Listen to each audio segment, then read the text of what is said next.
మాట్లాడతా నీ చరిత్ర తీసే టైం ఎందుకు రెచ్చిపోతుండే ఆయన తప్పకుండా తీస్తా.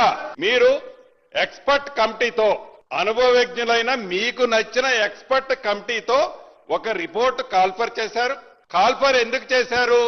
ఏదైతే ఆ తుమ్మిడి హట్టి దగ్గర కట్టే దాని గురించి వివరించినప్పుడు ఆ ఉన్న ఫీజిబిలిటీని కాదు మాకు కన్వీనియంట్ గా ఉండాలి అని మేడిగడ్డ దగ్గర బ్యారేజీకి ఈ ఎక్స్పర్ట్ కమిటీ రిపోర్ట్ ఇస్తుందని ఆ మేడిగడ్డ దగ్గర రీడిజైన్ పేరుతో ఒక కొత్త కాన్సెప్ట్ తీసుకురాకపోతే మాకు రావాల్సింది రాదు అని ఒక మంచి ఆలోచనతో మీరు ప్లాన్ చేశారు అధ్యక్ష. కనీసం రిపోర్టు ఇచ్చిన దాకైనా ఆగకుండా ఎందుకు ఖర్చు పెట్టారు?